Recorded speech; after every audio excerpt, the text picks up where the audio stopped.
지난 시간에는 우리 독일의 종교 개혁에 대한 이야기들을 우리가 살펴보았습니다. 독일의 종교 개혁은 루터를 이게 중심으로 개혁이 사실 일어났습니다. 그리고 루터 이전에도 어, 이제 종교 개혁을 이렇게 꿈꾸고 교회 개혁을 꿈꾸며 달려왔던 많은 믿음의 성각자들이 있었다라는 것들을 볼 수 있었고, 그들의 그 노력과 또 그 많은 깨어있는 성도들의 기도와 또 그들의 눈물과 그들의 또 순교의 피와 이런 것을 통해서 이 종교개혁의 씨앗이 싹틀 수 있게 되었다라고 말했습니다. 그리고 그 실제로 그 모든 불길을 이제 불을 붙이고 도화선에 불을 붙이고 실제로 종교개혁을 촉발시킨 이 사람은 루터였다. 로마 가톨릭의 수도사였던 이 루터에 의해서 촉발되었다. 루터도 이 그 도화선에 불을 붙일 수 있었던 그는 성경을 읽으며 성경에서 복음을 깨달았기 때문에 그 참된 이신칭의의 복음을 깨닫고 그도 이제 개혁의 필요성을 느꼈고 그래서 로마 가톨릭을 사실 처음에는 개혁하려고 시도를 했는데 로마 가톨릭에서 그것을 전혀 받아주지 않았고 오히려 박해했기 때문에 그래서 종교 개혁을 이제 종교 개혁으로 나아갈 수 있는 길이 열리게 되었습니다. 그 과정들이 우리 지난 시간에 있었던 것을 우리 볼 수가 있었습니다. 자, 그리고 이렇게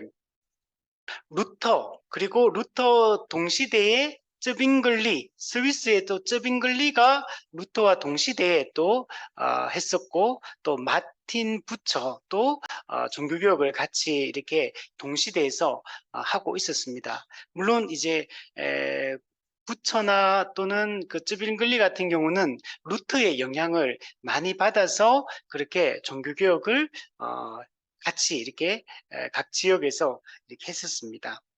자, 그런데 이제 그러니까 종교개혁은 로마 가톨릭의 거짓된 가르침과 또 로마 가톨릭교의 거짓됨을 드러내면서 이제 이게 종교개혁이 일어나게 됐는데 이 종교개혁이 우리가 볼 때는 막 엄청 과격해 보일 수도 있어요. 근데 루터나 쩌빙글리나 마틴 부처 이런 사람들이 했던 종교개혁은 사실은 되게 합리적이고 되게 어떻게 보면 좀 온건하고 좀 되게 순리를 따라서 이렇게 종교개혁을 차근차근 진행을 했다. 이렇게 말할 수가 있어요. 근데 오늘 우리가 공부하게 될 이 제세례파, 이 제세례파 우리 제목 보시면 급진적 종교개혁이요. 그러니까 이들도 그러니까 로마 가톨릭의 입장에 선 사람들은 아니에요. 이들도 종교개혁의 물결에 뛰어든 사람들이에요. 그런데 이들이 볼 때 루터나 쩌빙글리가 하는 이 종교개혁은 반쪽짜리 종교개혁처럼 느껴지는 거예요. 그래서 제가 이 제세례파 이 강의를 준비하면서 여러 강의도 이렇게 들었는데 어떤 교수님이 이런 얘기 하더라고요. 쩌빙글리와 루터의 종교개혁은 관 있잖아요. 사람 죽으면 넣는 관을 등에 업은 반쪽짜리 개혁이다.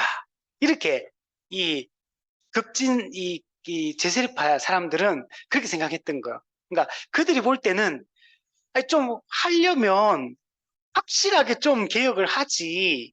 성경대로 철저하게 좀 종교개혁을 하지. 왜 이렇게 뜨뜨미지근하게 저렇게 하는가. 이런 생각을 이 제세례파 사람들은 가지고 있었습니다. 그래서 특히 이 쯔빙글리가 주도한 스위스 치리히에서 종교개혁이 이제 여기서 했는데, 여기서 이제 펠릭스 만츠라는 이 사람이 아주 중요한 처음에 이 역할들을 합니다. 근데 이 사람은 원래 쯔빙글리 제자입니다. 근데 스승이 하는 이 종교개혁을 스위스 치리히에서 하는데 매우 불완전해 보이고 불충분해 보이고 그래서 처음에는 같이 하다가 나중에는 이제 철저한 종교 개혁을 외치면서 이제 나뉘어지게 되었습니다. 그죠? 우리 모든 시대는 항상 그렇잖아요. 이게 좀 온건하게 개혁하려고 하는 사람들이 있고 또 급진적으로 하려고 하는 뭔가 한꺼번에 확 뒤집어 엎고 좀 철저하게 개혁하자 이렇게 생각하는 사람들도 항상 있습니다.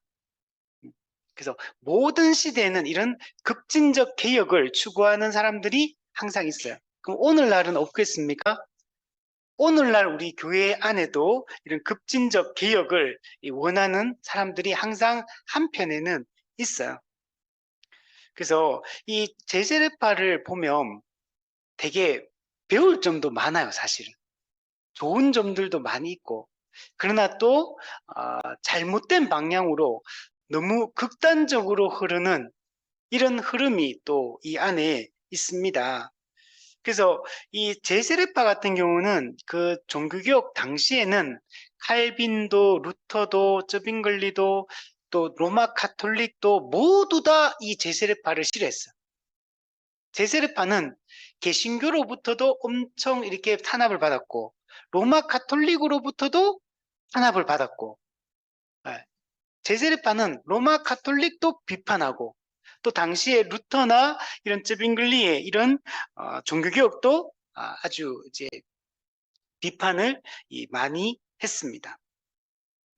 그래서 처음에는 이 펠릭스 만츠가 쯔빙글리와 같이 개혁 운동을 하다가 이제 급진적 종교개혁을 외치면서 이제 둘이 갈라서게 됩니다. 그러니까 쯔빙글리의 이 개혁과 쯔빙글리의 생각과 또 이 제세례파 사람들의 생각이 조금씩 다르다는 걸 알 수 있어요. 그래서 제세례파 그러면 우리가 우리가 생각해야 될 부분은 급진적 종교개혁이다. 과격한 종교개혁이다. 철저한 종교개혁이다. 이렇게 생각을 하면 될 것 같아요. 그래서 이 제세례파 같은 경우는 성경으로 돌아가자. 원래 종교개혁자들도 성경으로 돌아가자, 초대교회로 돌아가자 이걸 주장을 했거든요. 지금 이 제세례파도 똑같아요. 성경으로 돌아가자.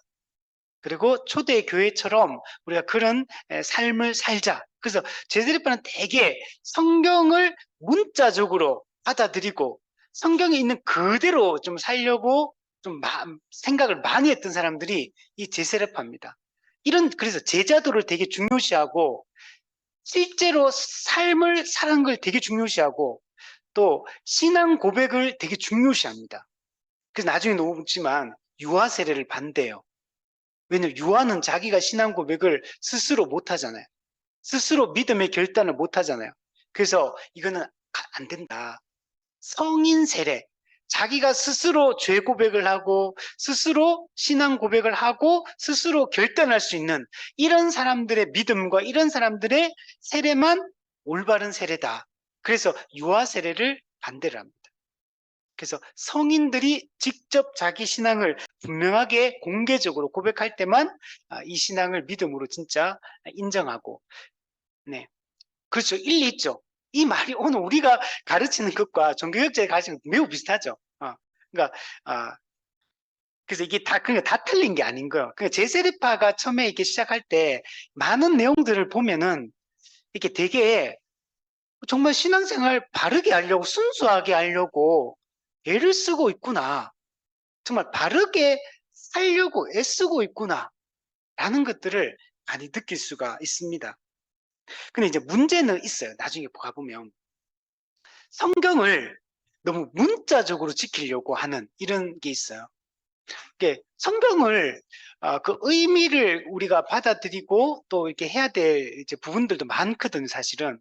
근데 너무 이렇게 문자적으로 성경을 지킨다는 게 어떤 의미에서는 좋은 의미이기도 하지만 어떤 의미로 보면 또 옳지 않은 부분도 있거든요. 근데 여기는 너무 있는 그대로, 예를 들면 이 사람들이 제세례파가 중요하게 여기는 게 나중에 보면 산상수훈을 되게 중요시 여겨요. 그 산상수훈의 그 모든 걸 그대로 지키려고요. 그래서 예를 들면 거기 보면 이제 막 그 산상수훈에 보면 증오, 뭐 살인, 폭력, 뭐 이런 거, 뭐 전쟁 이런 거에 대해서 되게 평화를 얘기하잖아요. 그러니까 이런 거 있으니까 전쟁도 하면 안 된다. 근데 이렇게 극단적으로 나가버리는 거 모든 게. 그래서 이렇게 되게 이렇게 순수하게 잘하려고 하고 성경을 지키려고 한다는 측면에서 분명히 좋은 점도 있는데, 근데 그걸 이제 성경을 지혜롭게 해석하고 지혜롭게 그걸 실제 우리가 적용할 때 어떻게 하는 건지를 바르게 이해를 하고 해야 되는데 좀 그렇지 못해요. 그래서 되게 분리주의적 성향이 이 사람들이 되게 강하고 되게 극단적이고 막 이런 극단주의자입니다. 그러니까 일종의 음, 근데 이런 측면이 나중에 가보면 문제가 돼요. 근데 이제 처음에 시작할 때 이 주장하는 내용들을 보면 상당히 일리가 있어요. 상당히 바르게 신앙생활 하려고 종교개혁을 급진적으로 하려고 한다는 거가 좀 확실하게 개혁하자 이거거든요.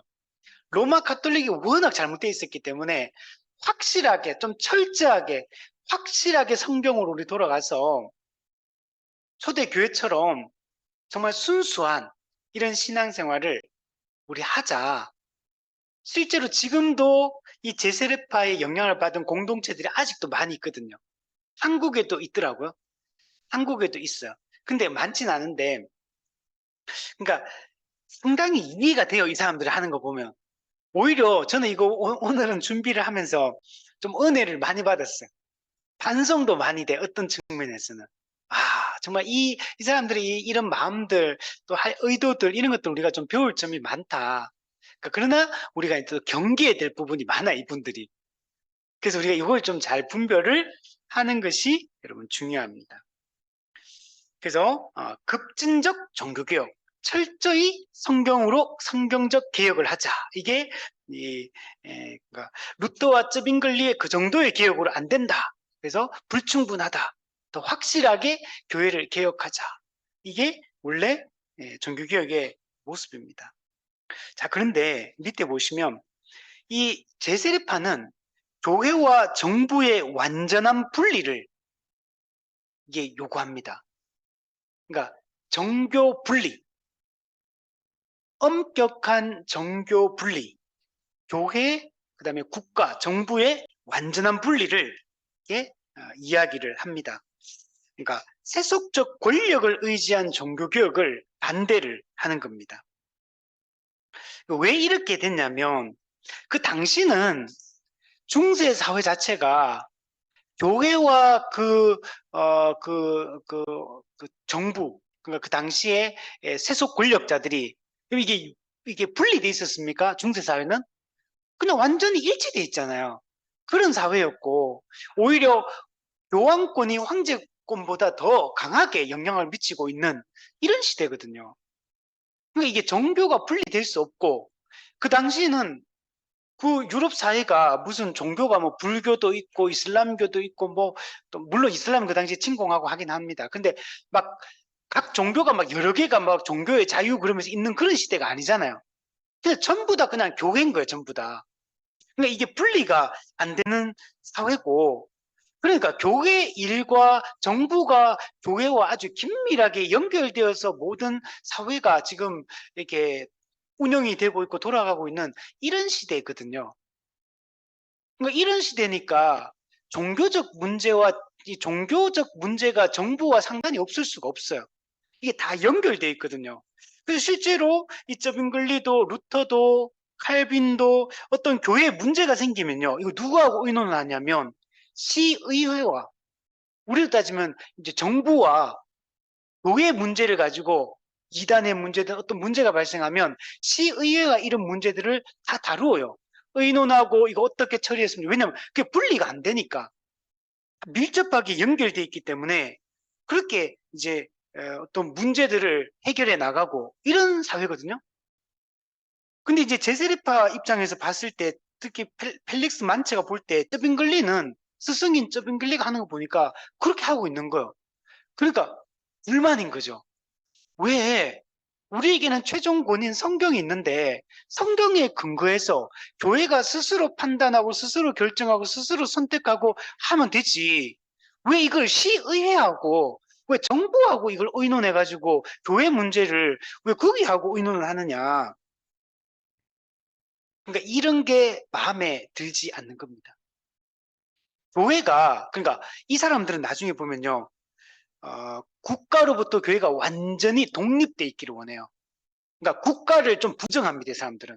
국가가 하는 것, 정부가 하는 것들을 좀 반대하고, 그러니까 교회 중심의 이상적인 사회를 건설하는 거, 교회 중심의 하나님 나라가 이 땅에 건설되어지는 거, 국가의 완전한 기독교화, 뭐 이런 생각들을 가지고 있는 사람들이 이 제세례파였습니다. 하나님의 왕국의 시민으로 우리가 정말 초대교회처럼 하나님 나라 백성으로서 우리가 이 땅에서 정말 잘 살아가자. 이런 걸 꿈꾸는 거예요. 요것만 생각하면 되게 좋잖아요. 나쁘다고 볼 수 없어요. 물론 이제 정부에 반대하는 건 잘못됐습니다. 그렇지만 이들이 정부에 반대하면서까지 정말 말씀에 순종해서 이상적인 이 교회 공동체, 이상적인 이 교회를 중심한 이 사회를 이렇게 가려고 하는 이런 의도들은 좀 우리가 좀 이해가 돼요. 그죠? 이런 것들은 우리가 충분히 좀 공감할 수 있는 부분들도 있는 겁니다. 그러니까 이 당시는 종교 분리가 전혀 안 돼 있던 사회인데 제세례파가 처음으로 엄격한 종교 분리를 지금 주장하고 있는 거예요. 여러분 지금 어떻습니까? 종교가 분리되어 있습니까? 안 되어 있습니까? 지금 되어 있잖아요. 지금 우리는 종교 분리되어 있는 걸 이상하다고 생각합니까? 전혀 안 이상하잖아 지금. 우리 너무 당연하고 이게 성경적으로 옳다고 우리는 지금 믿고 있어요. 그러니까 제세례파도 이 사회와 교회 종교 분리를 해야 된다. 이게 주장 자체는 맞는 말이에요. 근데 문제는 현재 그러면 우리 기독교가 종교 분리를 하자는 거지 국가를 반대하고 정부를 부정하거나 이렇게 합니까? 그렇진 않아요. 그죠? 근데 여기서 차이가 있는 거. 이들의 의도와 이 생각들은 이게 조금은 한 50%는 동의가 되고 이해가 되는데 근데 너무 이렇게 이제 국가를 부정하는 이 단계까지 가버린 겁니다. 당시 루터, 칼빈, 쩌빙글리 모든 종교개혁자들은 우리가 알고 있는 종교개혁자들은 교회와 정부가 연합해가지고 힘을 합쳐서 이 교회를 세워나가고 이 사회를 우리가 바르게 세워나가야 된다. 이런 생각들을 그 당시에 이제 그렇게 도시 전체를 그러니까 교회 따로 도시 따로 이렇게 보는 게 아닌 거예요. 교회가 새로워지는 것은 도시 전체, 그 나라 전체가 다 바뀌는 거예요, 이거는. 그 천주교 로마 카톨릭 국가인 거고 개신교 국가인 거예요. 그러니까 개념이 이런 거예요. 그냥 사회는 그냥 막 자기 마음대로 막 그냥 자기끼리 돌아가고 교회는 우리 교회 안에만 개혁하자. 개념이 이런 개념이 아니에요. 종교개혁이. 그러니까 교회와 이 정부가 힘을 합쳐서 개혁하고 새로워지자. 이런 걸 꿈꾸면서 종교개혁자들은 시의회와 함께 연합해서 함께 그 로마 카톨릭의 그 개혁 운동을 했던 거예요. 반대하면서. 이게 종교개혁자들인데 근데 제세례파는 지금으로 봤을 때 분명히 좋은 건데 최초로 이 종교 분리를 시작했지만 그냥 국가를 부정하는 단계로 나아갔기 때문에 즉 반정부적 태도를 가진 거예요. 그러니까 여러분 이게 당시 정부 시의회 이 사람 다 종교인들인 거예요. 다 로마 카톨릭이든 개신교인이든 다 같은 사람들이잖아요. 이 사람들 그리고 종교개혁자들이 볼 때 제세례파를 보면 어떤 느낌이 들까요? 너무 불안해 보이는 거예요. 너무 급진적이고 너무 과격한 주장들을 그때 그 당시로 볼 때 이렇게 하니까 지금도 우리가 국가를 부정하자 교회가 이렇게 보면은 우리 안 되잖아요. 우리 예전에 코로나 있을 때 그 전염병 때문에 통행 뭐죠 이거 그 모이는 거 네, 그 거리두기 하고 했잖아요. 그때 뭐 어떤 분들은 막 이거 기독교를 박해하고 탄압한다, 종교를 말살하려고 한다, 뭐 이런 얘기 했잖아요. 사실 그렇지 않거든요. 그러면 루터나 칼빈도 당시 종교개혁자 전염병의 상황 가운데 국가와 교회의 관계에 어떻게 처신해야 되는가 이미 종교개혁자들이 그런 얘기를 다 했어요. 우리는 그때 사실은 그 교회가 그 따르는 게 당연히 정상적인 거고 올바른 이 과정인 거야. 물론 이제 뭐 다른 이유로 만약에 받게 하고 그렇게 하면 그거는 진짜 우리가 저항해야 될 문제고 그때는 죽으려고 모여야 되는 거고 근데 전염병의 상황은 상황이 다른 상황이거든. 그는 국가에게 주어진 국가의 의무, 국가 역할을 그건 하는 과정 중에 일어나는 거든. 그때는 당연히 국가가 정당한 국가의 역할을 할 때 교회는 따라하는 게 맞거든요. 근데 이제 예를 들면 그렇다는 거예요. 근데 제세례파 같은 사람들은 이제 그렇지 않은 거예요. 그래서 반정부적이고 비타협적이고 매우 혁명적이고 분리주의적이고 그러니까 그러니까 정부 입장에서 봤을 때는 체제를 전복시킬 만한 아주 이렇게 극단적인 이런 분리주의자들 이렇게밖에 이 사람들이 비칠 수밖에 없어요. 근데 이 사람들이 조금 이따 밑에 보면 무저항 평화주의를 주장하거든요. 비폭력 평화주의 좋은 겁니까 나쁜 겁니까? 좋은 거죠. 그죠? 비폭력 좋은 거죠. 그죠? 그 평화주의 좋은 거죠. 근데 여러분, 우리가 기독교가 무조건 그렇게 하자는 거야? 우리 기독교는 오히려 무저항이 아니고 저항해야 될 때 저항하는 게 기독교 정신이에요. 개혁하는 게 저항하는 거잖아요. 로마 가톨릭의 개신교가 저항하고 있는 거잖아요. 죄에 대해 저항하는 거잖아요. 잘못된 것에 대해 저항하는 거거든요. 그런데 지금은 이제 이 제세르파 같은 경우는 그렇지 않은 겁니다.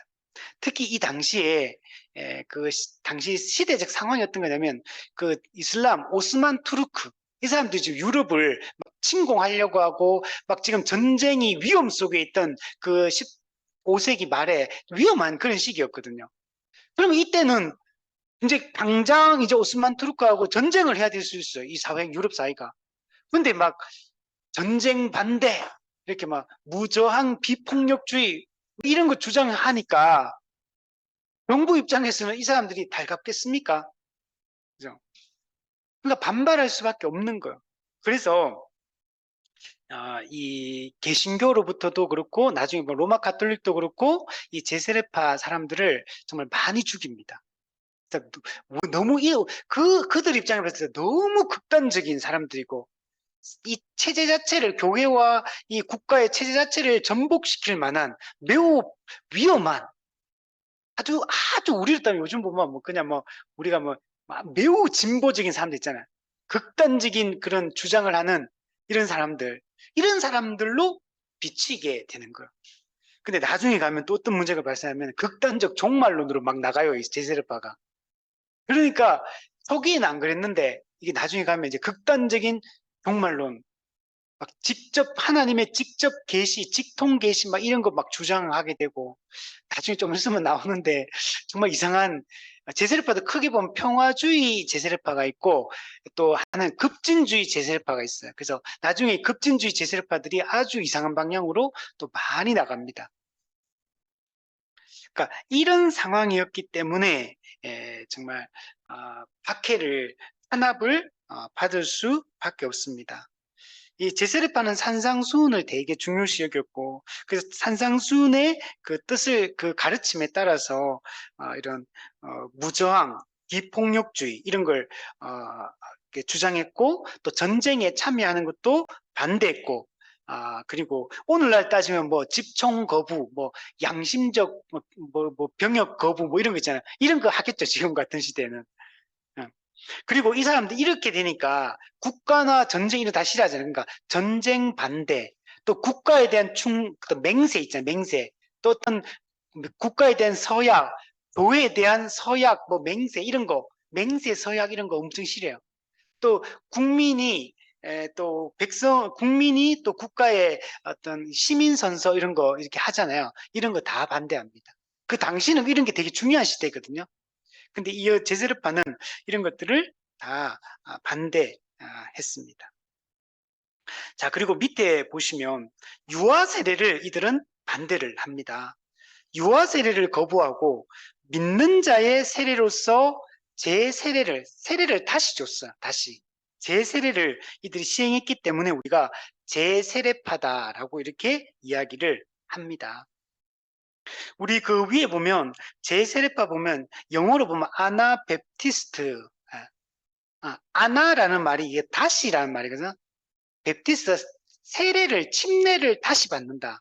세례를 다시 받기 때문에 제세례파다 이렇게 얘기를 하는 겁니다. 물론 이 제세례파라는 게 세례를 2번 받자라고 하는 건 아니에요, 사실은.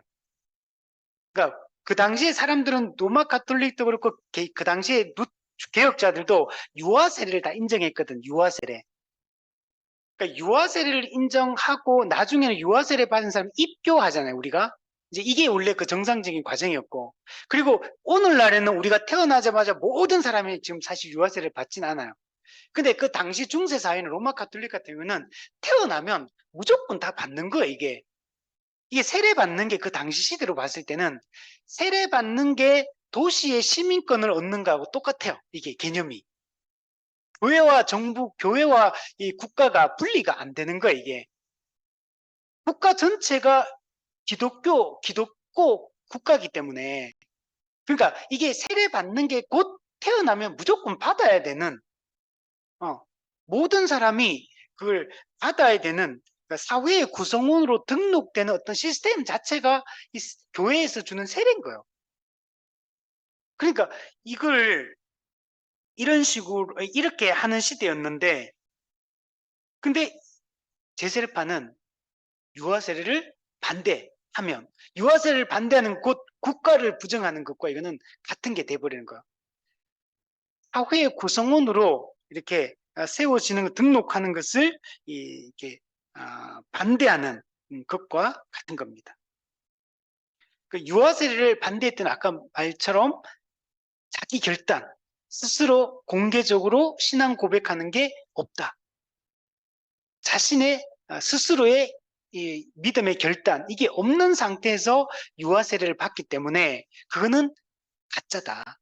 그건 인정할 수 없다. 그러니까 제세례파는 유아 세례를 인정하고 다시 받자 이런 게 아니고 유아 세례는 잘못된 세례이기 때문에 유아 세례는 우리 인정할 수 없다. 그러니까 옛날에 유아 세례, 옛날에 로마 가톨릭에서 받았던 또는 루터 이런 종교개혁자들로 통해서 이렇게 받았던 과거에 받았던 그건 다 인정 못한다.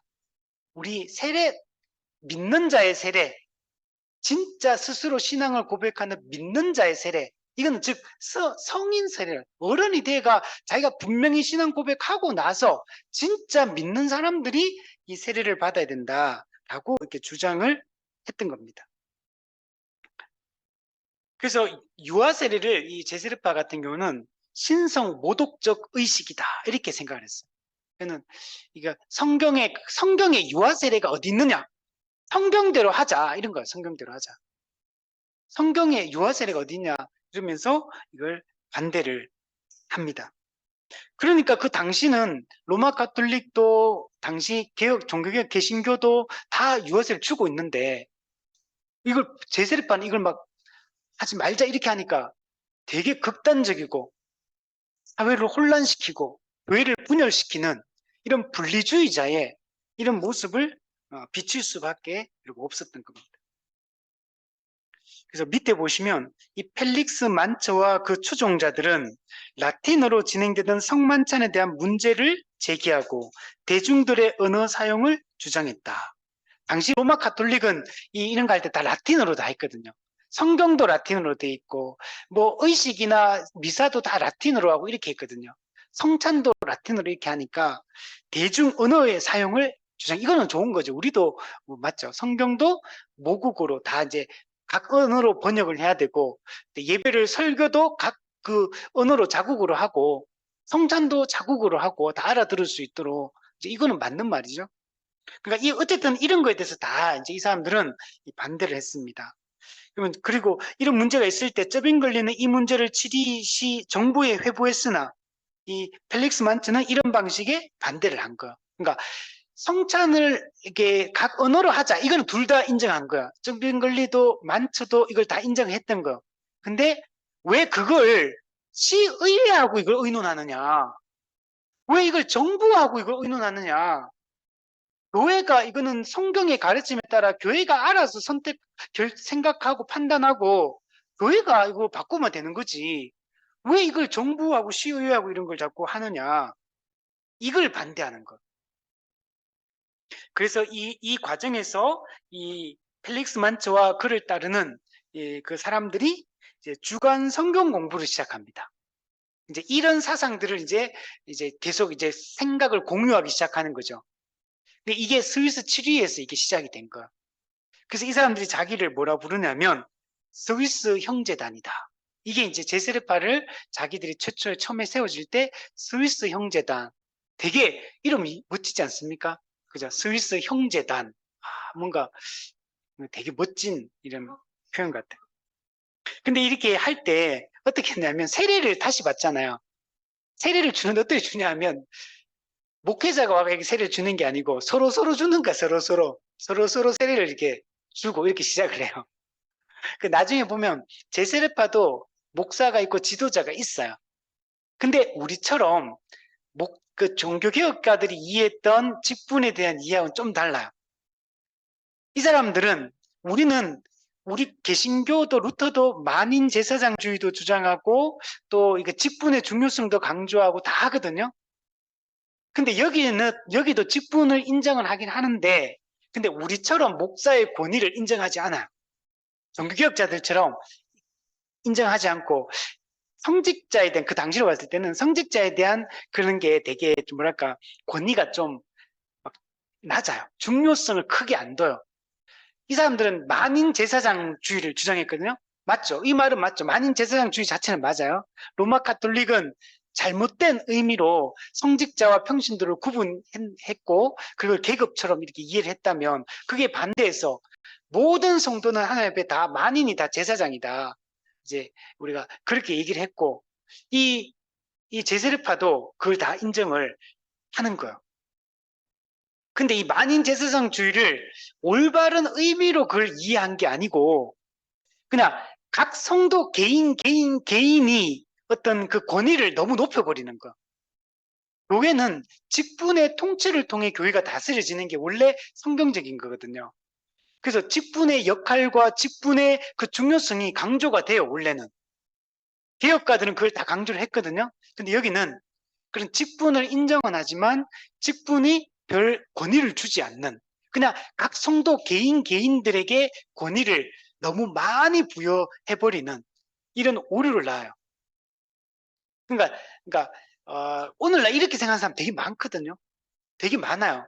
그러니까 직분의 중요성 또 목사 이런 걸 강조하기 시작하면 중세 로마 가톨릭 같은 어떤 교권주의다, 사제주의다 뭐 이런 식으로 받아들이고 하는 사람이 있잖아요.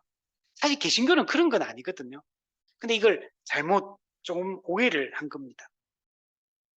자, 근데 어쨌든 성경 공부를 강조하고 성경의 중요성을 알고 성경대로 하려고 노력한다는 측면에서는 또 우리가 본받을 점이 있다. 그러나 그게 너무 좀 극단적으로 해석하고 극단적으로 이해하고를 좀 따르고 있다. 이렇게 생각해야 돼요. 그 성경에서 뒤에 보면 유아 세례에 대한 얘기를 하는데 성경에서 유아 세례를 명한 적이 없다. 그러니까 유아 세례는 잘못된 것이다. 이렇게 주장을 하는 겁니다. 그래서 1524년부터 우리 1517년에 루터가 종교개혁이 일어났었거든요. 이게 진짜 가까운 시기예요. 1517년 종교개혁했고 그리고 1524년이니까 제세례파가 엄청 빠르게 등장을 한 거예요.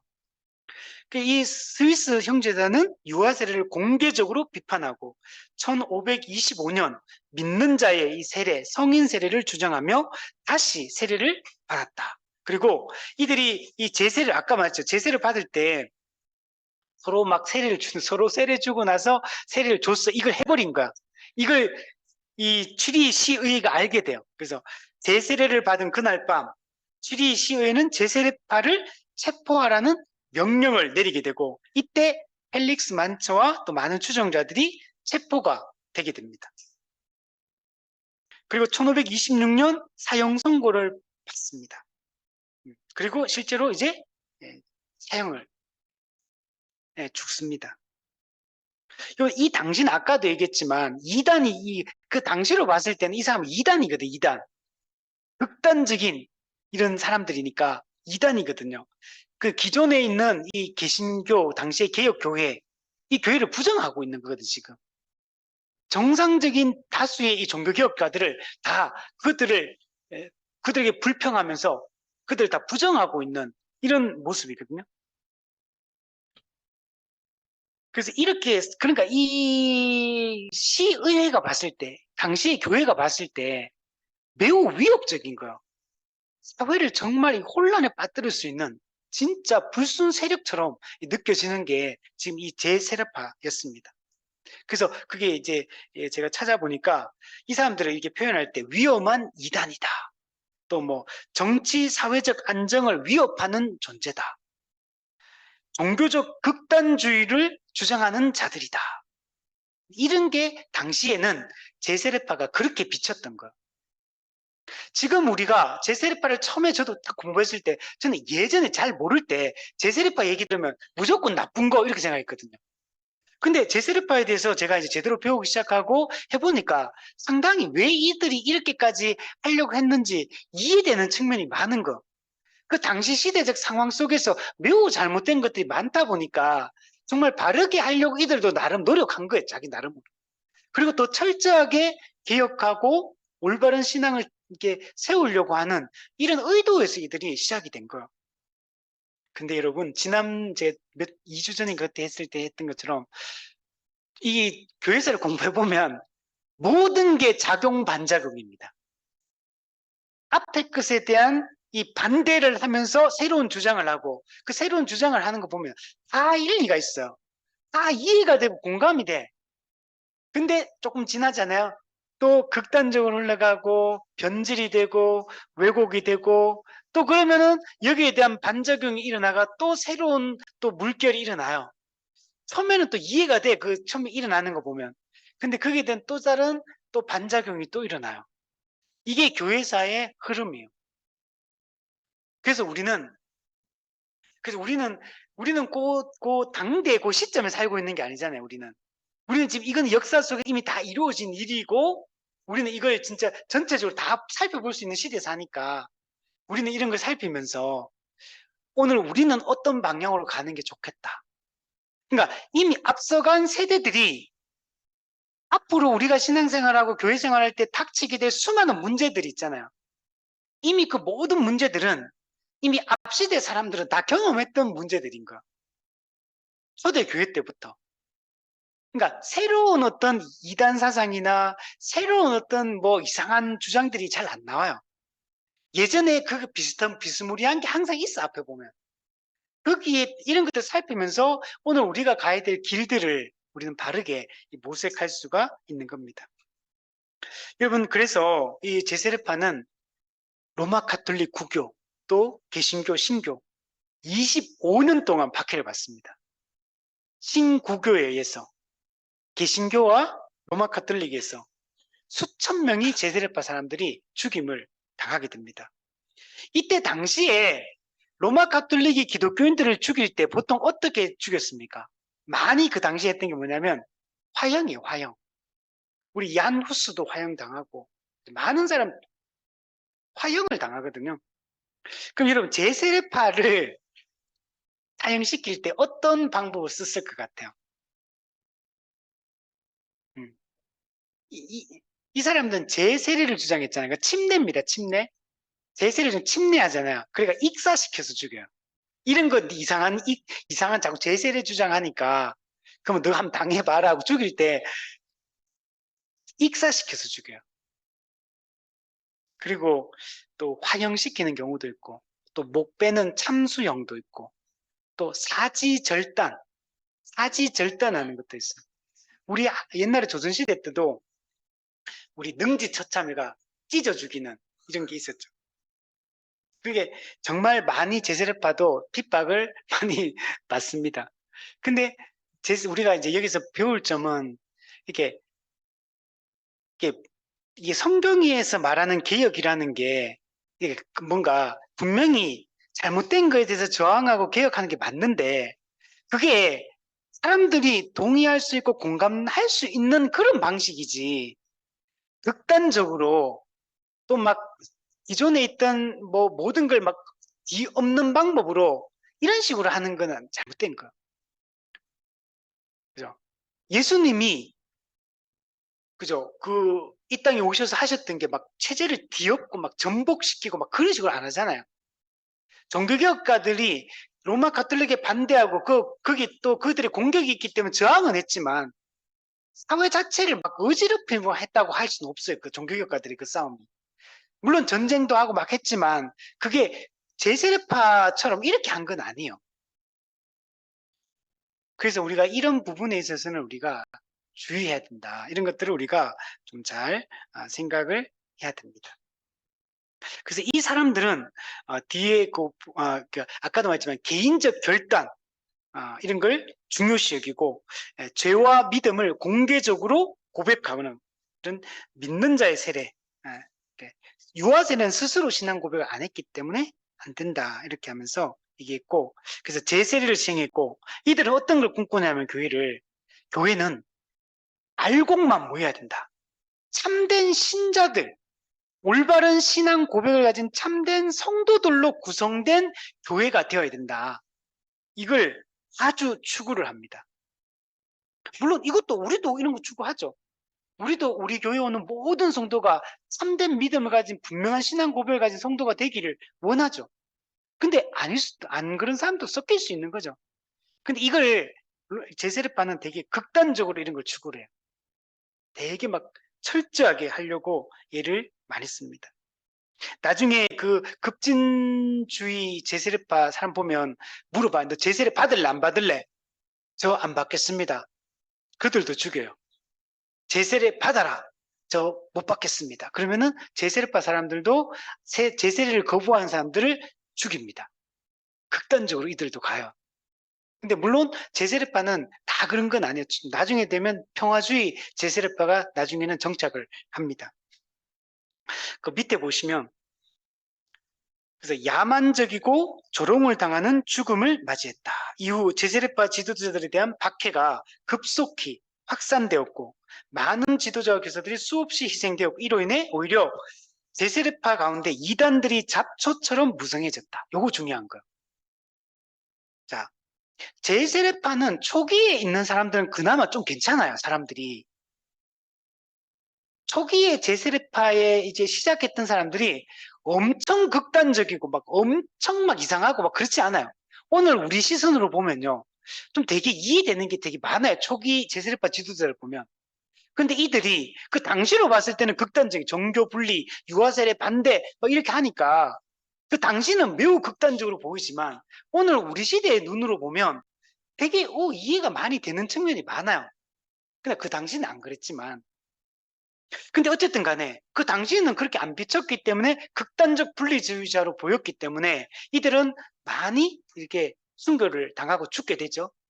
그러니까 그나마 그 사람도 좀 괜찮은 사람인데 이 사람 다 죽고 나니까 제세례파를 여전히 따르는데 이제는 좀 그래 온건하게 좀 그래도 좀 합리적 생각을 가지고 좀 바르게 신앙생활 하려고 하는 이런 좋은 지도자들이 또 순교당하고 다 죽어버리고 없어진 거예요.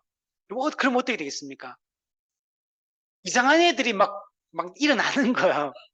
그래서 이 제세례파 안에 여기 보시면 제세례파 가운데 이단들이 잡초처럼 무성해진다. 그 전까지만 해도 그래도 그 지도자 격에 있는 그들의 지도를 통해 가지고 그래도 어느 정도는 이게 또 이렇게 질서가 있고 또는 유지가 됐다면 이들이 없어지니까 이제 그죠? 무법천지가 되는 거죠. 그리고 뭐 우리 중국 이게 뭐 그 무협 소설 같은 데 보면 그 뭐라고 중원에 뭐 하면서 그 있잖아요. 그죠? 이제 막 누구든지 이제 세력을 이제 힘을 떨치고 이렇게 하면 되는 거죠. 그래서 이게 나중에 극단적 종말론으로 가게 돼요. 그래서 이것도 나중에 좀 이따 나오는데 큰 문제가 이게 됩니다. 밑에 보면 제세례파의 주요 인물 보면 크게 중요한 사람이 이렇게 보면 3명이라고 할 수 있어요. 아니 뭐 이 사람들만 있는 건 아니지만 펠릭스 만츠 그리고 메노 시몬스 그다음에 야콥 암만 이 3사람이 가장 중요합니다. 펠릭스 만츠 우리 처음에 쩌빙글리의 제자였지만 그 쩌빙글리와 그 정부와 의논하고 정부와 함께 종교개혁을 하려고 했던 것에 대해서 반대하고 이제 급진적 종교개혁을 주장하고 그리고 이 사람들이 나중에 스위스 형제단을 이제 창설하게 됩니다. 그리고 이 펠릭스 만츠는 최초의 비카톨릭 순교자다. 이 말은 개신교에 의한 순교 당했던 첫 번째 비카톨릭 순교자. 여러분, 로마 가톨릭도 많은 사람을 죽였지만 당시에 개신교도 로마 가톨릭과 전쟁하면서 개신교에 의해서 죽는 사람도 당시 많았거든요. 그래서 이단들 이런 사람들도 있는데 이 펠릭스 만츠도 그래서 최초로 이 개신교에 의해서 순교당한 최초의 비카톨릭 순교자가 펠릭스 만츠 제세례파입니다. 그리고 메노 시몬스 이 사람이 되게 중요해요. 나중에 급진적 종말론이 나온다 했잖아요. 급진주의 제세례파가 나가서 나중에 보면 막 한바탕 난리를 민스터 반란이라고 민스터 학살 이거 영화로도 옛날에 나왔다 하던데 이 사건이 있고 나서 이 사건이 일어나고 난 이후에 이걸 좀 정리하고 제세례파를 다시 한번 일으키는 사람, 회복시키는 사람 이 사람이 메노 시몬스입니다. 그래서 이 사람에 의해서 급진주의 이 제세례파는 되게 무력을 사용하고 폭력을 사용하고 극단적 종말론으로 막 나갔는데 이 메노 시몬스는 되게 평화주의자고 그래서 비폭력 이렇게 무저항 비폭력주의 평화주의 그리고 정말 제자도 실천 이런 걸 되게 강조하고 좀 메노 시몬스 같은 경우는 국가를 막 엄청 막 심하게 반대하고 막 그러지 않습니까? 어느 정도 이게 좀 좋은 올바른 관계를 맺고 교회가 가야 된다. 약간 이런 생각들을 가지고 있었습니다. 이 메노 시몬스는 원래 로마 가톨릭의 사제입니다. 이 사람 원래 사제였다가 1542년 이 사람이 평화주의를 주장하며 제세례파를 회복시킨 사람이고 그리고 아까 말했지만 제세례파 사람들은 대부분 지도자들이 다 순교합니다. 로마 가톨릭과 개신교에서 다 죽임을 당해요. 근데 메노 시몬스는 제세례파에서는 보기 드물게 순교를 안 당하고 나중에 이제 죽게 됩니다. 그리고 이 메노 시몬스 같은 경우는 제세례파 아까 극단적 종말론으로 갔다 그랬잖아요. 이게 광신적 집단으로 이렇게 막 흘러갔거든요, 제세례파가. 근데 이걸 갖다가 다시 막아낸 사람. 그래서 제세례파가 광신적인 집단이 되지 않도록 극단적 종말론의 방향으로 흐르지 않도록 그 중간에서 수습을 잘한 사람이 이 메노 시몬스예요. 이 메노 시몬스에 의해서 나중에 이 사람들을 따르고 이 가르침을 따르는 사람들이 나중에 그게 메노나이트가 이제 이 공동체가 됩니다. 지금도 있습니다.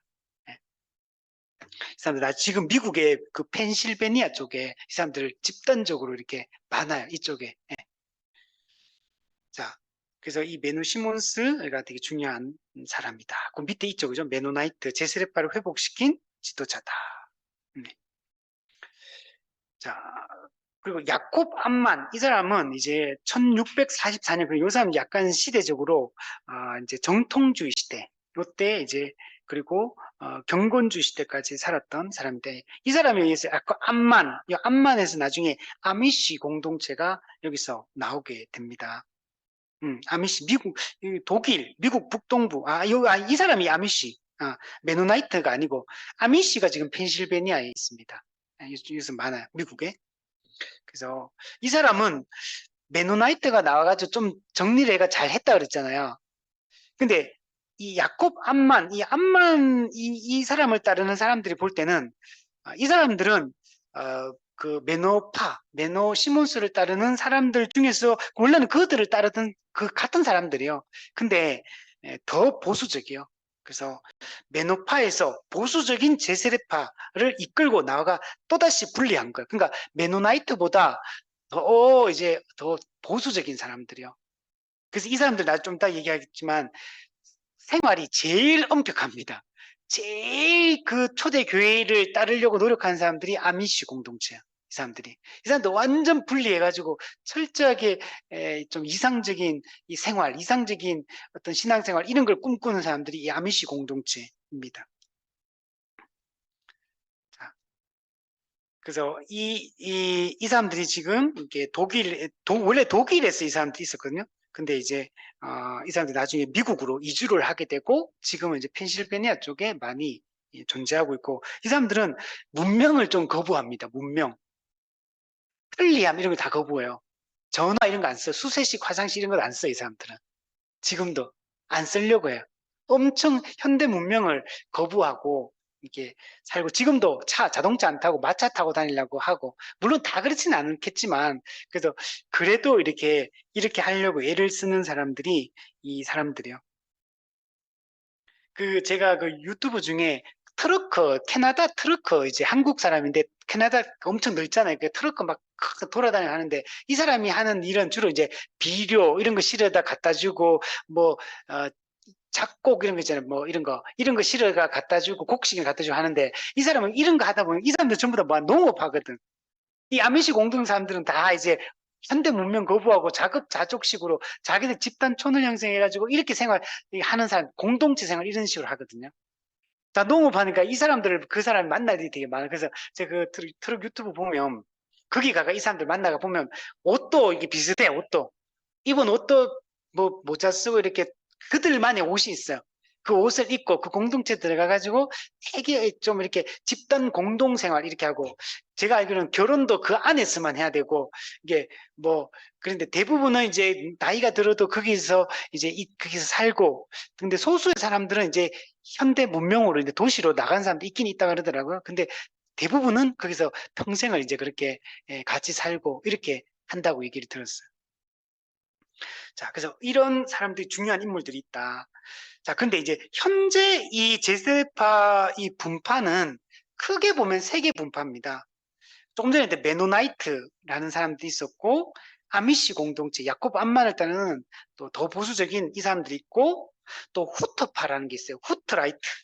이 사람도 유럽의 오스트리아에서 이제 이게 야곱 후트라는 사람이 나와. 이 사람 1529년 사람, 종교개혁 당시 사람인데, 이 사람도 사도행전 2장의 초대 교회처럼 살려고 엄청 노력합니다. 그래서 이 후터를 따르는 사람들을 후트라이트라고 합니다. 이 사람들도 지금도 아직 있습니다. 이들도 제세례파의 한 분파로 존재하고 있는데, 이들은 사유재산 인정하지 않아요. 우리 초대 사도행전 2장에 나오는 거기서 원래는 사유재산 인정이 되거든요. 근데 여기서는 인정 안 된다고 본 거예요. 그래서 사유재산 인정하지 않고 그러니까 재산 공동체, 그리고 공동 소유 이렇게 하고 이렇게 살고, 그 안에서 각자 은사를 받은 대로 집단 공동체를 이루 재산 공동체를 이루어서 정말 공동 소유, 공동 생활. 우리 초대 교회 비슷하죠. 이걸 실제로 실천하는 거예요. 우리도 지금 초대교회로 돌아가자 하지만 우리도 지금 공동생활합시다, 공동소유합시다 이렇게 하진 않잖아요, 우리는. 근데 여기는 직접 실제로 그렇게 하려고 애쓰는 사람이 이 후트라이트입니다. 좀 전에 메노나이트도 얘기했죠. 근데 이 메노나이트는 개인 소유를 인정합니다. 메노나이트는. 그리고 이들은 어떤 공동생활 이렇게 하진 않아요. 집도 따로 있고, 그러나 되게 뭐랄까, 되게 그러니까 서로에게 공동체 사람들에 대한 책임감 있는 삶, 상호 존중 이런 걸 되게 강조합니다. 그리고 평화주의, 그리고 맹세와 서약을 반대하고, 그리고 이들은 국가에 대해서 복종해야 된다, 정부에 대해서 복종해야 된다라고 기본 생각을 가지고 있어요. 그리고 이 사람들은 사회봉사를 되게 많이 합니다. 그래서 사람들에게 되게 존경받아요. 이 메노나이트 사람들이 평화주의자죠. 그 기본적인 거는 극단적으로 이상하지 않잖아요. 이 사람들이 하는 거. 사유재산 인정하죠. 국가도 어느 정도 인정하죠. 봉사활동 열심히 하고 이렇게 하니까, 메노나이트 같은 경우는 좀 우리 보통 이제 사람들이 볼 때 그렇게 나쁘게 안 보이는 거죠. 되게 그래서 오히려 이렇게 제가 이거 공부 준비하면서 찾아보니까, 이 제세례파를 좋게 생각하는 사람들은 오늘날 지금 수많은 이제 기독교 공동체들이 있잖아요. 그 중에서 정말 성경의 가르침대로 살려고 진짜 이 사람들 애쓰는 사람들은 이 사람들밖에 없다, 이렇게까지 얘기한 사람도 있더라고요. 근데 저도 일정 부분은 물론 그렇게 모든 게 다 우리가 동의할 수 없어요. 근데 엄청 기독교 공동체는 여러분 중세 시대뿐만 아니고 그 이전부터 해가지고 항상 이런 게 나오거든요. 중세 시대도 그 로마 가톨릭 같은 경우도 그 수동 공동체 이런 거 만날 나오잖아요. 그리고 그 이후 종교개혁 이후에도 이런 공동 항상 나와요. 지금도 이런 공동체들을 추구하는 기독교 사람들이 많이 있거든요. 근데 정말 이 제세례파 이 공동체들을 보면 되게 좀 극단적인 측면은 분명히 있지만, 그래도 정말 성경의 가르침을 따라 정말 이 바른 교회 공동체를 이루고 살려고 좀 노력하는 측면은 분명히 제자도를 실천하려고 하는 이런 측면이 분명히 있는 것 같아요. 근데 이제 조심해야 돼. 좀 이상한 게 많기 때문에. 자, 그리고 아미시 공동체 같은 경우는 스위스와 남부 독일에서 시작이 됐는데 가장 중요한 게 이 사람들은 아까 다른 앞에 사람들은 더 많이 달라요. 이 사람들은 현대 문명의 편리함을 거의 다 거부합니다. 전통적인 생활 방식, 그 마차 타고 다니고 이런 거. 그리고 간소하고 절제된 삶을 추구합니다. 검소한 삶, 절제된 삶. 이런 건 좋은 것 같아요. 음. 그리고 농업, 그리고 이런 거 하는 거 수공업, 이런 쪽의 주로 일을 합니다. 그리고 세속 사회로부터 분리돼야 된다. 왜 분리되려고 합니까? 이 타락한 세상에 물들지 않으려고, 이 거룩성을 지키려고 자기 나름으로 노력하는 거. 분명 이런 거룩하게 살고자 노력하고 우리가 세상으로 구별되게 살려고 하는 이런 노력들은 중요해요. 근데 이 사람들은 약간 회피 공동체이기 때문에 문제인 거야.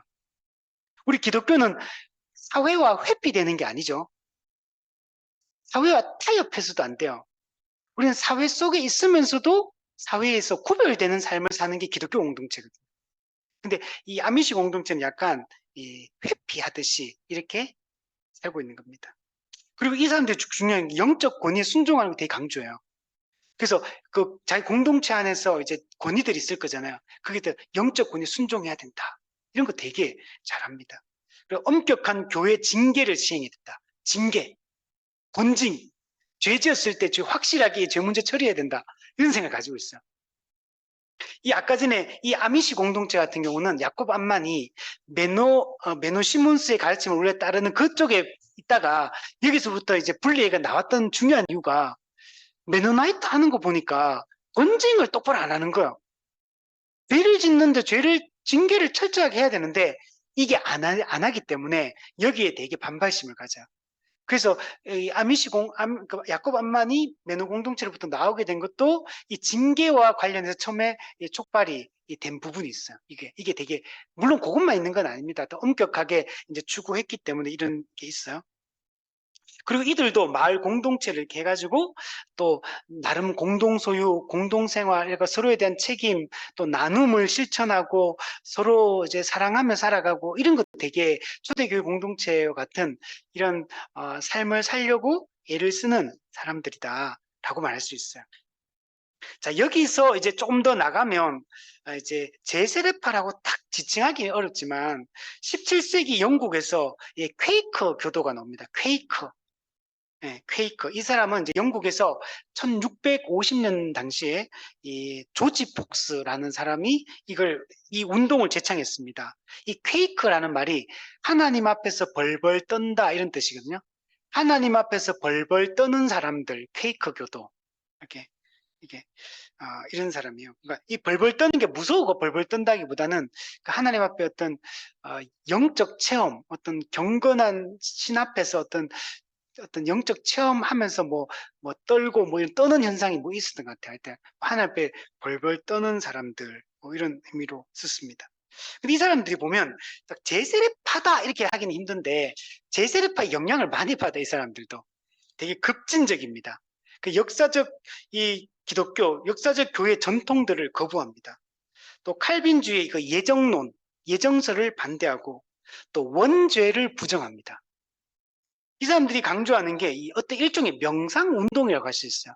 침묵을 통해 가지고 내면의 빛을 발견하는 이게 어떤 영적 명상 같은 거요. 이런 운동을 하는 게 퀘이크거든요. 이것도 이 제세례파 영향을 받은 거고, 그럼 또 침례교 있잖아요. 침례교. 침례교도 이 그 제세례파의 영향을 받게 됩니다. 침례교는 영국 그 청교도 운동에서 이렇게 나온 거거든요. 여기도 뭐 두 개로 또 나눠져요. 침례교 나눠지는데 중요한 거는 침례교도 유아 세례를 반대하거든요. 그리고 이제 공개적 신앙 고백을 강조합니다. 침례교도. 그리고 이들에게만 침례를 줘야 된다. 이거는 제세례파의 영향이에요. 그래서 침례교가 지금 제세례파다 이렇게 또 말하기 어렵지만 제세례파의 영향을 많이 받았어요. 그래서 받아서 침례교도 또 시작이 되었다 이렇게 볼 수 있습니다. 그리고 지금도 아까 말했지만 후트라이트나 메노나이트나 아미시 공동체나 이런 사람들이 여전히 지금 제세례파에 이것 말고도 또 있더라고요. 이게 있는데 중요한 게 이 세 가지인데 이 사람들이 지금도 아직까지 있다. 지금 시대까지 이렇게 하려고 애쓰는 사람들이 있다. 근데 이 사람들도 다 하나님 믿는 사람들이에요. 근데 물론 우리는 이들의 모든 걸 동의할 수는 없어요. 많은 부분들이 좀 너무 극단적으로 흘러가는 부분이 있기 때문에. 자, 밑에 보면 기독교의 전통을 부정하는 듯한 모습으로 인해 개신교로부터 핍박을 받았다. 그죠? 아까 했듯이 역사적 기독교가 해오던 전통들이 있는데 이런 거 자꾸 반대하고 부정하고 이렇게 하니까 박해를 받을 수밖에 없었어요. 그래서 칼빈이나 루터나 특히 칼빈 이런 사람들이 제세파 되게 박해를 많이 했거든요. 그 당시로 보면은 이해가 돼요. 당시 개신교 입장에서 제세례파가 되게 극단적이고 뭐 아주 좀 받아들이기 힘들어요, 주장들 그 당시에는. 그래서 그때 이런 사람 이단을 그러니까 처형한다. 이단을 처단해서 올바른 진리를 지킨다. 이런 의미에서 이제 이들을 박해를 신구교가 힘을 합쳐 박해를 했던 거였거든요. 그래서 그걸 그냥 무조건 막 또 욕한 사람도 있긴 있는데 저는 충분히 그 당시대적 한계가 있다. 그들의 그 당시에는 그럴 수밖에 없었다라고 생각이 들어요. 그래서 아까 메노 시몬스 이후의 평화가 정착한 이거는 민스트 반란이라 밑에 보면 민스트 학살 또는 민스트 반란 1553년 이게 급진주의 제세례파 사람들에 의해서 이제 일어난 어떤 사건이 있었어요. 그래서 그것 때문에 이거 이후에 메노 시몬스에 의해서 이제 제세례판에 평화주의가 들어오게 되고 정착을 하게 됩니다. 자, 밑에 보면 그 메노 시몬스의 두 가지 신념. 첫째는 교회는 오직 믿는 사람들에게만 세를 베풀어야 한다. 요 말만 보면 우리가 예, 그렇죠. 이렇게 되잖아요. 그러니까 요거는 이제 어떤 의미에서 얘기냐 아까 말했듯이 그 유아 세례를 반대하면서 스스로 신앙 고백한 성인에게만 이게 세례를 줘야 된다. 이런 측면에서 이걸 얘기를 했던 거. 그런데 이 사람들 또 극단적으로 그 당시 유아 세례 받은 사람 또 이제 세례 안 받으면 또 막 제세례를 거부하면 죽이고 또 뭐 이런 것도 하고 또 그들을 또 안 좋게 또 보고 이렇게 했죠. 그래서 여기서 우리가 반틈은 동의할 수 있고 반은 또 동의하기 어렵고 상황적으로 보면 둘째, 어떤 정부도 종교적 신념을 강요할 수 없다.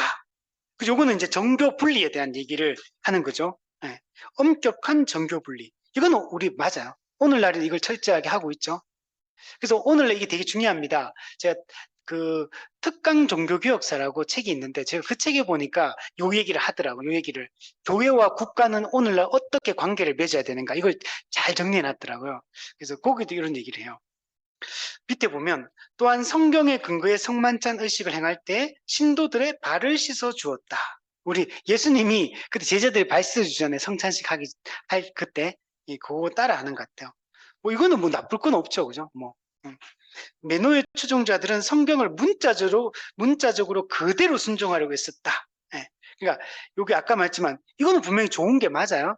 문자로 지키려고 하는 게. 근데 그걸 그 성경에 나오는 그대로 예를 들면 뭐 복음을 전하고 나서 안 받는 사람 나올 때 발에 먼지를 떨어버리라. 그럼 이거 실제로 이제 만약 실제로 예를 들면 그렇다는 거, 실제로 그렇게 하는지는 모르겠는데 이런 식으로 지키려고 한다는 거지. 그 의미를 받아들여야 되잖아요. 그런 걸 보면 이제 그러니까 너무 이런 것들을 실제로 그대로 지켜야 된다라고 주장을 한다는.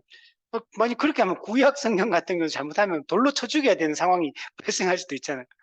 그죠? 그러니까 약간은 조금 이제 물론 그렇게까지는 안 했지 싶은데 어쨌든 너무 그런 거 중요했고 또 하나는 이제 문제가 뭐냐면 성령의 내적인 빛에 의한 계시 이거 직접 계시를 얘기하는 거예요. 직접 성경에 우리 66권의 계시 완성된 정경이 있잖아요.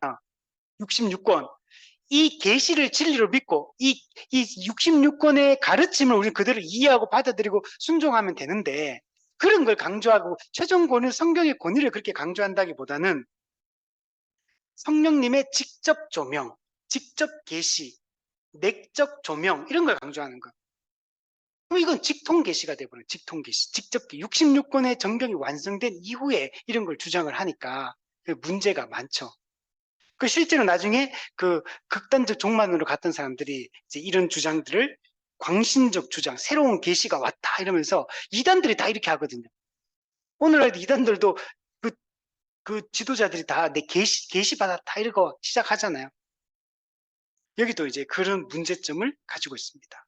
그리고 이들은 싸우지도 않았다. 전쟁 반대, 그죠? 비폭력 무저항, 그리고 맹세하지도 않았다. 시민선서, 맹세, 서약 다 반대. 예. 교회, 국가 이런 거, 그 막 교회가 하는 것도 국가가 하는 거 이런 거 반대 이렇게 했던 사람들. 자, 앞서 이제 우리 제세례파가 크게 두 종류의 제세례파 있다 그랬잖아요. 급진주의적 제세례파, 평화주의 제세례파가 있다 그랬죠. 이 평화주의 제세례파는 무저항 비폭력주의를 주장을 했고 메노 시몬스를 중심으로 이제 이게 확산이 되어서 이제 평화주의로 제세례파가 나중에는 정착이 됩니다. 근데 급진주의적 제세례파는 좀 민스트 학살에 가담했던 이 라이덴의 얀이란 얀 베켈손 또 한 사람 얀 또 마티스 이 두 사람에 의해서 이제 시작이 되는데 이 극단적 종말론을 폭력을 동원해서 독일의 그 민스트라는 도시가 있는데 무력으로 침공해가 이걸 장악해버려 도시를. 그리고 여기서 이 민스트 도시가 새 예루살렘 성이다 이렇게 선포를 합니다. 그리고 라이덴의 얀 이 사람 나는 다윗 왕이다 이렇게 나 다윗 왕이다. 새 예루살렘의 다윗 왕이다. 구약의 예루살렘의 다윗 왕이 통치했듯이 여기는 민스트가 새로운 예루살렘이고 나는 다윗 왕이다 이렇게 극단적으로 갑니다. 그리고 자기가 직통 계시 받았다. 그리고 자기는 선지자다 이러면서 광신적인 시한부 종말론을 주장했던 사람. 자, 마지막으로 그 민스트 학살 한번 보시면 제세례파의 주요 지도자들이 순교한 이후, 그죠? 요게 이제 중요한 거예요. 아까 전에 이후에 이단들이 많이 막 무성하게 나왔다 그랬잖아요. 그 중에 한 사람인 거예요, 이 사람. 대표적으로. 거짓 종말론에 근거한 광신적 신앙을 추구한 무리다. 요거 중에 광신적 신앙. 여러분, 종교개혁자들은 광신적인 건 아니에요. 이게 되게 바르게 이렇게 성령의 인도함을 따라 바르게 합리적으로 그 정말 정상적인 이런 범위 내에서 종교개혁을 한 거지 이게 광신적인 이런 건 아니잖아요. 이 사람들은 성경에서 벗어난 이런 광신적 신앙을 추구했습니다. 그래서 독일 민스터를 점령하고 새 예루살렘을 선포하고 제세를 거부한 사람 살해하고 이 라이덴의 얀 베켈소는 자기를 새 다윗 왕이다 선포하고 그리고 일부 다처제를 도입합니다. 일부 다처제. 그리고 사람들에게 자신에게 왕으로서 예를 갖추도록 했다. 예를 갖추는 게 뭐냐면 이 사람은 자주 안 나타나요. 약간 뭐랄까 비밀주의 이런 거 있잖아요. 그 신비주의 이런 거. 일주일에 딱 3번만 이렇게 딱 나타나가지고 자기가 딱 나타나면 모든 사람들이 그 앞에 가 절을 하도록 왕이 나타났으니까 신하와 백성이 절하듯이 예를 갖춰 절을 하도록 이런 것들을 했습니다. 그 일부 다처제를 이제 도입을 했는데 왜 자기가 다윗 왕이잖아요. 다윗은 아내가 많았거든요. 그래서 자기도 이제 아내를 많이 둬야 된다. 그래서 라이덴의 얀이 아내가 몇 명이냐면 16명. 이렇게 많았고. 그 실제로 이 당시에 전쟁이 많잖아요. 근데 남자가 많이 죽었어. 그 여자가 성비가 지금 불균형이에요, 사실은. 여자가 되게 많은 그런 시대였기도 합니다. 그래서 이 일부 다처제를 이게 허용을 하고 실제로 자신부터 이렇게 많이 이렇게 결혼을 했습니다. 그리고 이제 뒤에 보시면 최초로 개신교와 가톨릭 군대 연합하여 포위하고 침공하여 많은 사람들이 학살되었다. 이후 개신교와 로마 가톨릭 모두에게 탄압을 받았고 1600년 초에는 죽은 제세례파 신도의 수가 1만 명에 이르렀다. 이 사람은 라이덴의 얀 같은 경우는 나중에 처형을 당해가 죽게 되거든요. 죽고 나서 어떻게 하냐면 높은 데다가 이제 그 시체를 전시를 해 놓습니다. 사람들이 보도록 오랫동안 전시를 해. 하도록. 그게 지금도 그 람베르트 교회 그 첨탑에 매달았는데 그게 지금 독일에 가면 민스트에 가면 이거 똑같이 돼 있는 건 아닌데 이거 있다 하더라고. 이거 철창하고 이런 거 철창에 가둬가지고 높이 매달아 놨거든요. 근데 요게 요 사람만 그랬던 게 아니고 제세례파 많은 사람들이 그렇게 죽었는데 그 민스터 도시에 그게 이제 이런 그 당시에 죽었던 이 사람들이 전부 다 제세례파였다. 민스터 도시가 제세례파 민스터 이렇게 다 연결되기 때문에 그 지금도 첨탑 그 철망 이거 했던 그게 있다 그러더라고요. 철장이. 자, 밑에 보면 이런 와중에, 자, 이게 있고 나서 이제 메노 시몬스가 네덜란드 사람인데 등장하여 멸절당할 위기. 그러니까 이 민스터 이 반란 사건이 있고 나서 정말 제세례파는 완전히 이제 완전히 없어지겠구나. 이제는 망하겠구나. 극단적 통로로 가버렸으니까. 그랬는데 이 메노 시몬스가 평화주의를 주장하면서 제세례파를 회복시켜요. 그리고 이 메노 시몬스가 이제 제세례파의 어떤 중심적인 인물이 되고 또 그의 사상들이 제세례파의 기본 정서가 되어서 지금까지 내려오고 있다. 그 1540년 이후에 메노와 그의 가족들은 체포를 피해서 19년 동안 도피 생활했다. 그 메노 시몬스 이렇게 했다고 해서 이 사람이 또 잘 살았던 건 아니에요. 그래도 계속 도망 다니고 도피하고 19년 동안 그로 인한 중압 가운데 많은 희생을 치렀다. 그래서 메노의 아내와 두 자식은 먼저 세상을 떠났다. 이게 좀 고생한 거지 나름 자기들 입장에서는. 그리고 메노 자신도 순교는 안 당했는데 다리에 이제 그 절개되는 이런 고통을 당하게 됩니다. 그래서 이 가르침을 따라 지금도 메노나이트 또 아미시 공동체 후트라이트 이렇게 지금도 이 공동체들이 존재하고 있다라고 말할 수 있습니다. 자, 그럼 결론을 내리면 시간이 많이 갔네요. 시간이 아직 안 됐네요, 아직까지. 제가 엄청 많이 되는 줄 알았는데. 저는 그 숫자가 좀 무슨 45분 됐나 이렇게 생각했어요. 네, 20분이네요. 네. 자, 그래서 정리를 해보면, 그러니까 당시에 이제 종교개혁과 이전의 개혁자들, 그리고 종교개혁을 촉발시킨 루터나 또 쩌빙글리나 마틴 부처나 이런 사람들, 그리고 이들의 또 그 가르침과 이들의 그 사상을 물려받아서 또 나중에 2세대 종교의 칼빈이라든지 또 이후에 또 많은 개혁가들이 또 나오게 되고 뭐 존 낙스 이런 사람 나오고 뭐 다 나오잖아요. 이렇게 나오는데 이런 사람들은 그러나 이 계보가 우리가 보통 종교개혁이라고 하는 이 라인에 서 있는 사람들이요. 이 사람들은 그걸 계속 개성해서 이렇게 쭉 흘러가는 이런 사람들이었고 이 사람들도 그럼 이 사람들이 잘못했느냐면 잘못한 건 아니에요. 이 사람들이 바르게 한 거고. 근데 이제 이런 종류의 종교개혁을 못마땅해 하는 이런 사람들도 있었다.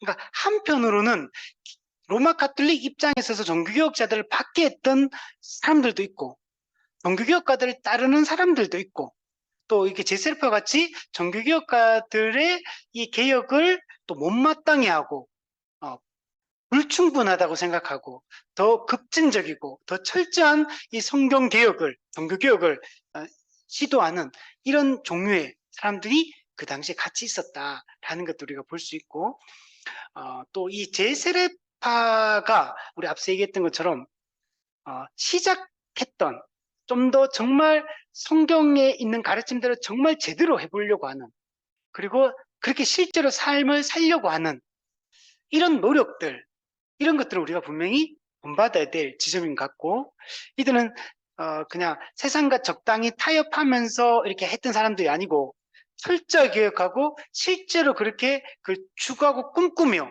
달려갔던 이런 사람들이고 근데 우리는 오늘날 우리를 볼 때 우리는 너무 좀 그죠? 너무 우리가 그죠? 너무 세상과 동화되어 있는 세상과 너무 타협하고 살아가고 있는 모습이 아닌가 그러니까 그죠? 이런 생각이 많이 들어요. 그래서 우리가 이런 부분들에 대해서 우리 자신을 좀 많이 돌아봐야 될 부분인 것 같고, 그러나 또 이런 급진적인 이런 주장들을 하고 또 이렇게 한다는 게, 또 역사적 기독교가 물려준 좋은 전통들을 부정하거나 또 하나님이 교회를 이끌고 또 세상을 이끌어가는 그 하나님의 기본적인 이 방식들을 부정하는 단계로 가면 안 되고 또 분리주의적인 성격을 갖는 것은 좋지 않다. 우리는 있는 그곳에서 정말 바르게 개혁을 바르게 가르치고 바르게 개혁하는 이런 방향을 취해야 되지, 극단적으로 교회를 깨뜨리거나 또 기존 질서를 무너뜨리거나 또 이 사회 질서를 깨뜨리는 방향으로 이렇게 가는 것들은 매우 위험하다. 그래서 우리가 이 균형을 잘 잡는 게 우리한테는 매우 중요하다라고 생각이 됩니다. 그래서 이게 제세례파도 저도 이렇게 조금 더 이제 제세례파에 대해서 공부를 좀 더 해봐야겠다. 읽어보는 게 재밌더라고요. 이 제세례파 관련된 글들을 쭉 계속 많이 찾아봤는데, 좀 더 우리가 살펴보고, 또 이렇게까지 그들이 했던 그 마음들을 우리가 분명히 본받고, 오늘날 우리도 어쩌면은 지금 우리는 진짜 충분히 우리도 지금 개혁하고 있는가?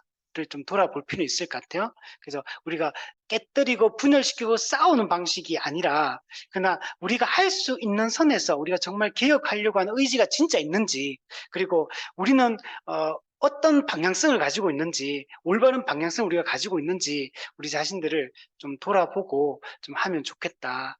오히려 저는 조금 이렇게 오늘 우리 한국 교회나 오늘 우리 교회나 이런 걸 봤을 때는 우리가 좀 더 철저한 개혁이 지금 필요한 시대다.